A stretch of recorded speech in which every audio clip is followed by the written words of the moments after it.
31 डिसेंबरच्या रात्री सगळे मित्र मटणाची पार्टी करून रात्री उशिरा झोपलो. दुसऱ्या दिवशीची सकाळ ती साधीसुधी सकाळ नव्हती. मला जाग आली आणि कुठून तरी कानावर आवाज आला, देखो 2000 जमाना आ गया. हे गाणं नवीन वर्षाच्या सुरुवातीसाठी कोणीतरी लावलं होतं. म्हणजेच आम्ही सगळेजण 21व्या शतकात आलो होतो. ती तारीख होती 1 जानेवारी 2000. तब्बल 1 वर्ष आधीच जगाने 21व्या शतकाचे स्वागत केले होते. त्यावेळेस तो मोठा विषयही झाला होता. पण संपूर्ण जगाने 21व्या शतकाच्या स्वागतासाठी एवढा प्रचंड खर्च केला होता की तो विषयच मागे राहून गेला.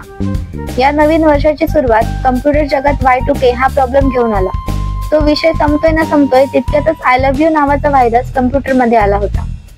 जगाने प्रगतीचा वेग डबल केला होता.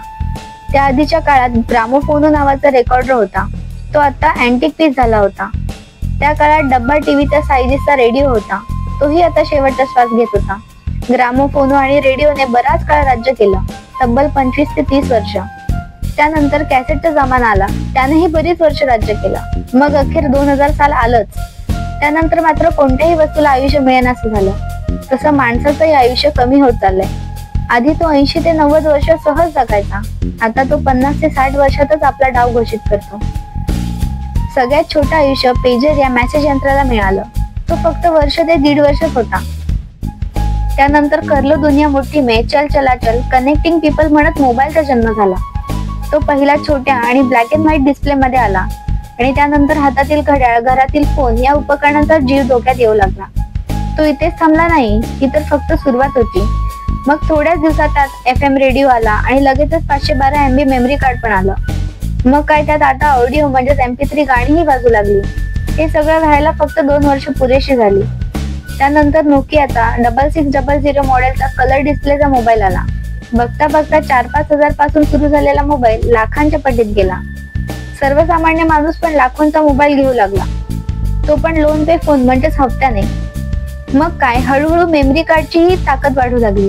2G, 4G, 8G असे करत करत 500 GB पेक्षाही जास्त क्षमतेची मेमरी कार्ड कार्यरत आहेत.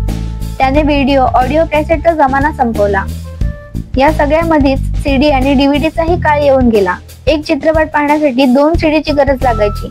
थोड्याच वेळात एकाच DVD मध्ये 3 चित्रपट पाहायला मिळू लागले. बघता बघता आता AIचा जमाना आला आहे. हे सगळं सांगण्याचा उद्देश फक्त एवढाच आहे की आता कोणत्याही वस्तूला वय जास्त मिळणार नाही. त्यामुळे AIचं जग आज आहे, कदाचित उद्या नसेल. तिथे काहीतरी नवीन असेल. जगाने आपला वेग वाढवला आहे. दुप्पट वेगाने आपण पळत आहोत. त्यामुळे कुणालाही जास्त आयुष्य मिळणार नाही. जो स्वतःला आवर घालेल तोच जास्त काळ टिकेल. माशाप्रमाणे उलट पोहायला शिका, नाहीतर तुम्ही सुद्धा या लाटेत वाहून जाल. मनाची शांती पुढे नाही, मागेच आहे.